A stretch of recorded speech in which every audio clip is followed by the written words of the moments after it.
Hai semuanya, semoga kalian dalam keadaan baik dan bahagia selalu ya.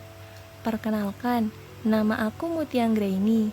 Aku adalah salah satu mahasiswa di kampus IB Kwikiangi. Dan dalam rangka salah satu tugas mata kuliah Bank dan Lembaga Keuangan, di video ini aku akan membahas tentang investasi reksadana. Sebenarnya kita tuh invest, nabung, rencanain ini itu kan biar ujung-ujungnya bahagia kan ya. Dan kenapa nggak mulai dari sekarang aja? Kita bisa bahagia kapanpun kok. So, jangan lupa enjoy the moment, enjoy the process. Karena kita kan hidupnya di masa kini ya. So, jangan lupa bahagia ya. Di video kali ini, aku akan kasih info tentang reksadana.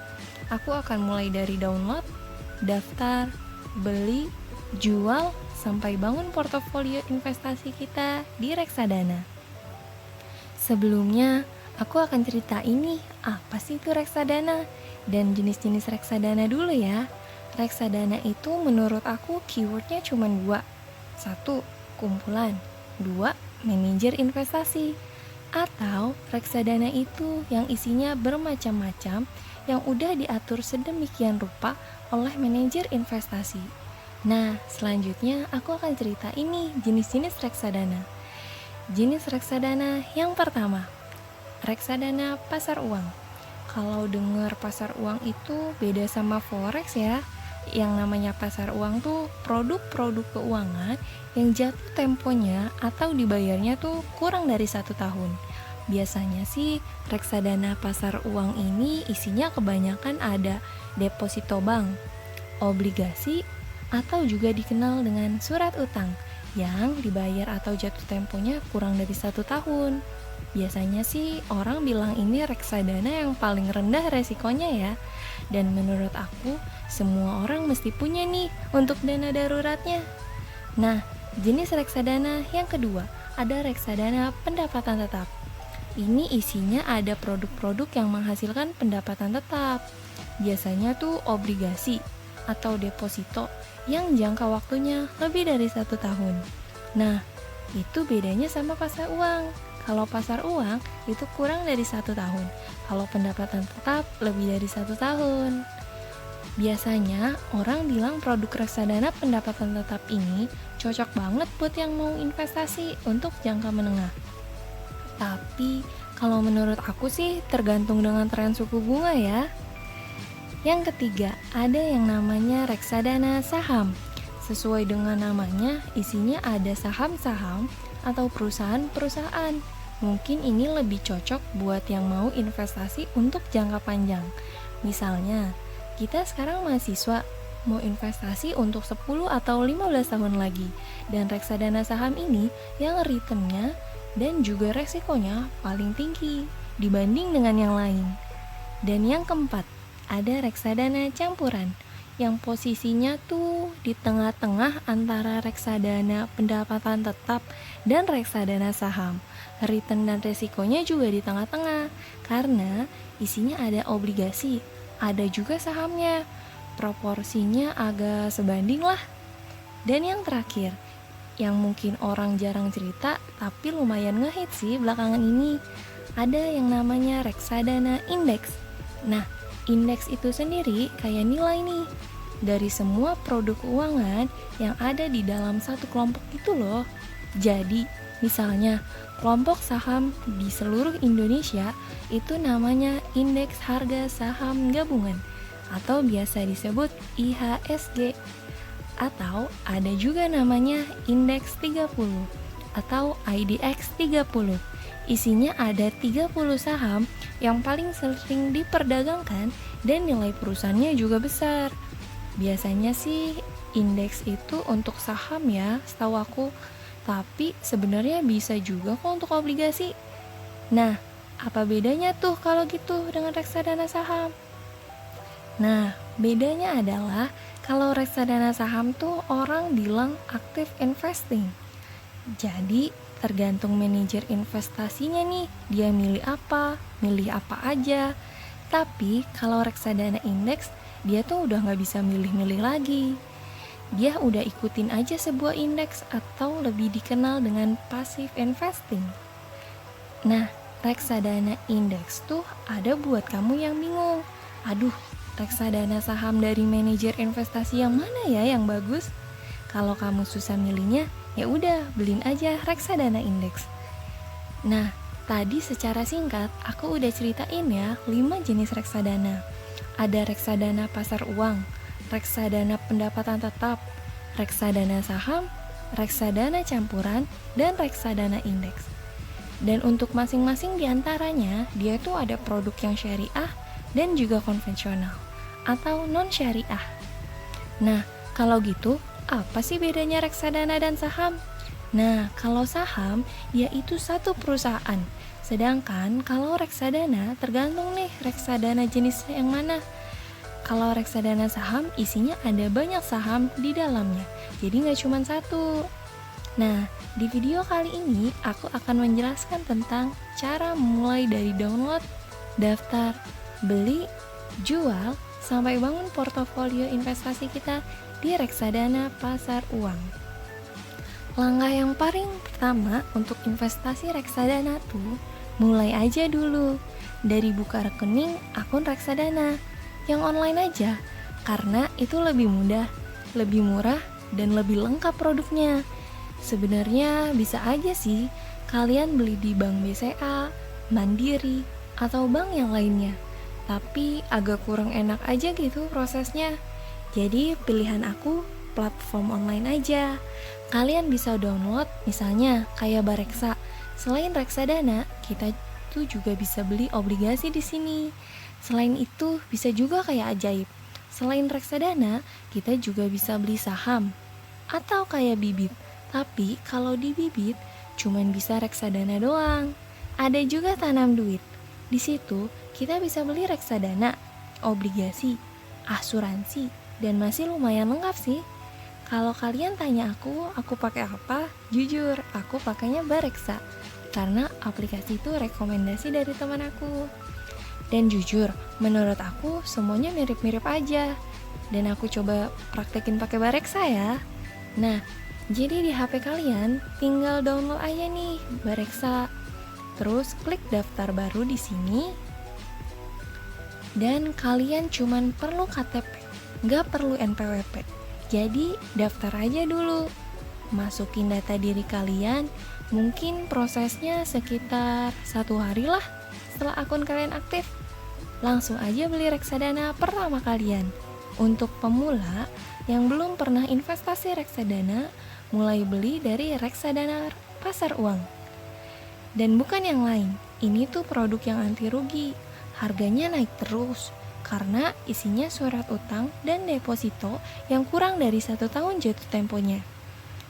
Oke, kita lanjut ya. Kita klik produk. Terus yang pasar uang ini udah diurutkan nih dari yang paling top ya. Kita langsung pilih aja nih dari yang paling atas, Corinvest Money Market Fund. Oh iya, dan kita juga bisa pilih filter loh produk yang syariah.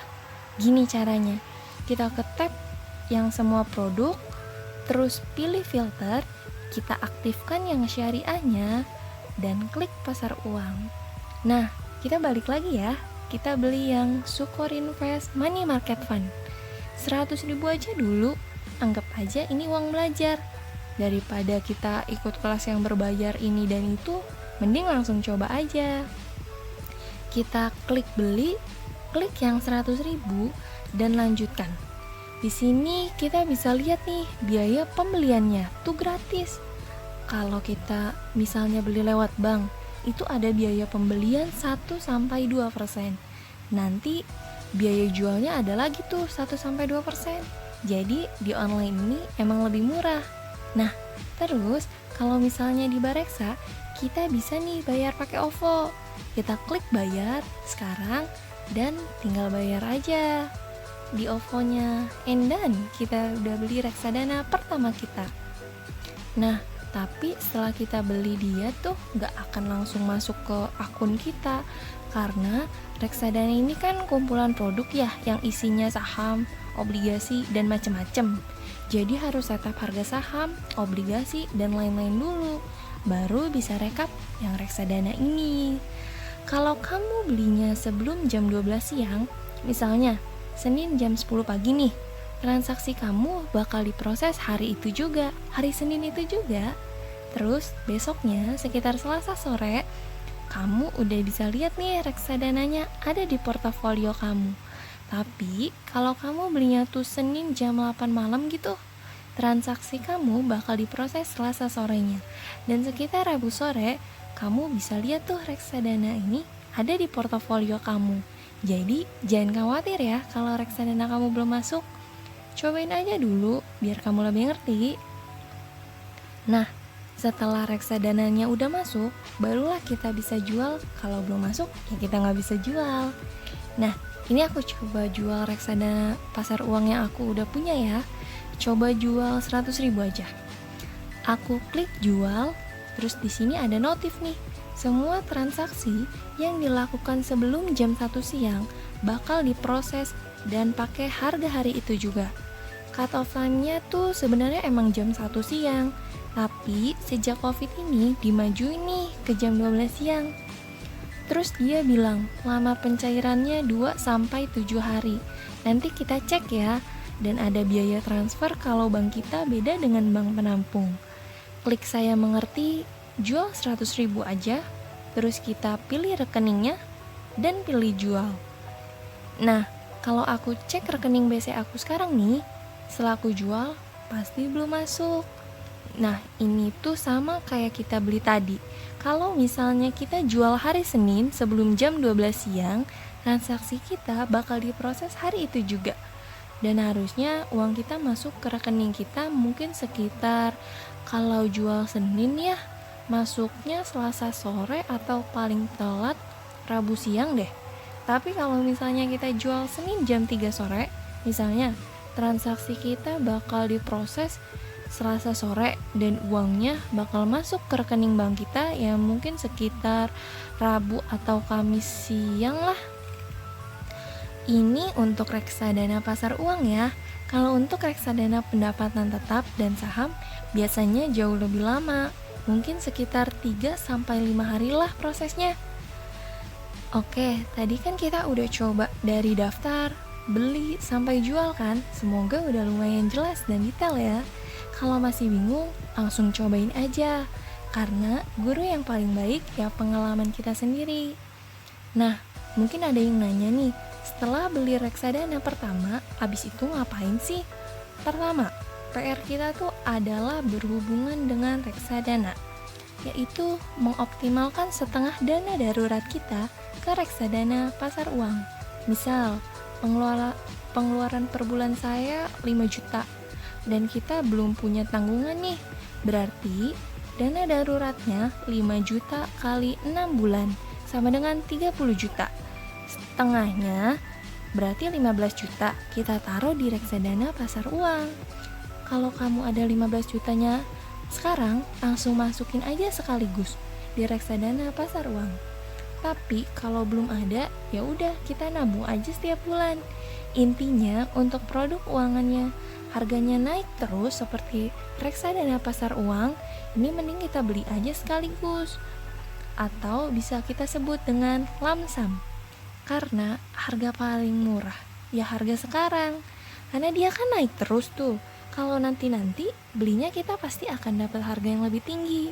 Beda sama produk keuangan yang harganya naik turun, kayak saham, reksadana saham, atau reksadana pendapatan tetap. Nah itu tuh mending kita kayak nabung rutin aja setiap bulan, atau bisa kita sebut dengan dollar cost averaging. Setelah itu, coba reksadana pendapatan tetap aja dulu sebelum kita ke reksadana saham atau indeks. 100.000 aja dulu, start small. Karena yang penting tuh startnya, small atau big mah relatif. Oke, stepnya sampai situ dulu ya. Dan aku mau bilang, gak ada alokasi investasi yang sempurna. Untuk semua orang, berapa persen di saham, berapa persen di peer-to-peer, berapa persen di reksadana, gak ada satu alokasi yang sempurna yang cocok untuk semua orang. Paling ngerti di Reksadana saham ya lebih baik yakin di situ. Tapi kalau nggak ngerti, ya yang di RDPU aja dulu. Nggak ada salahnya, karena investasi yang paling baik adalah investasi yang paling kita ngerti. Terima kasih sudah menyimak video ini sampai habis ya.